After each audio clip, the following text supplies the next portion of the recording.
చూడమనండి విజయవాడ నుంచి. నా ఏజ్ చెప్పాను కదా, 78 నుండి 79లో నడుస్తుంది.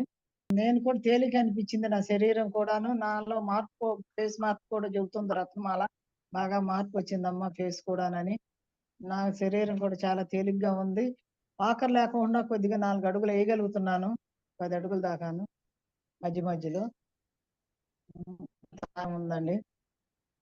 ఈ కొంచెం కాళ్ళ దగ్గర కొద్దిగా నీరుంది. ఆ గుత్తుల దగ్గర అదొక్కటే. మళ్ళా నేను కూడా తేలిక అనిపించింది నా శరీరం కూడాను. నాలో మార్పు, ఫేస్ మార్పు కూడా చెబుతుంది రత్నమాల. బాగా మార్పు వచ్చిందమ్మా ఫేస్ కూడానని. నా శరీరం కూడా చాలా తేలిగ్గా ఉంది. వాకర్ లేకుండా కొద్దిగా 4 అడుగులు వేయగలుగుతున్నాను. 10 అడుగుల దాకాను మధ్య మధ్యలో. ఉందండి. ఈ కొంచెం కాళ్ళ దగ్గర కొద్దిగా నీరుంది. ఆ గుత్తుల దగ్గర అదొక్కటే. మళ్ళా నేను సెకండ్ లెవెలే చేద్దాం అనుకుంటున్నాను గురూజీ మీ ఆశీస్సులుంటే మానుకోకుండాను. నేను బీపీ బిళ్ళ కూడా మానేశానండి.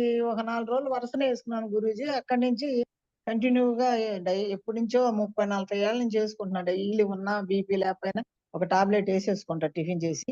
ఇప్పుడు ఫస్ట్‌లో 4 రోజులు యేసుకున్నా గానీ అక్కడి నుంచి మళ్ళా మానేసా అసలు శాంతం. బీపీ బిళ్ళ యేసుకోలేదు. దానివల్ల నాకేం తేడా చేయలేదు.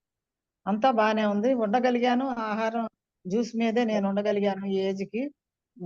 బానే ఉందండి. నేను ఉండలేనేమో అన్న భావన నాకు కలగలేదు. ఉండగలిగాను. ఈ సెకండ్ లెవెల్ కూడా చేద్దాం అనుకుంటున్నానండి. మీ ఆశీస్సులు ఉండాలి నాకెప్పుడు. శుభం. నమస్కారం గురూజీ. రైట్ మా. Thank you so much.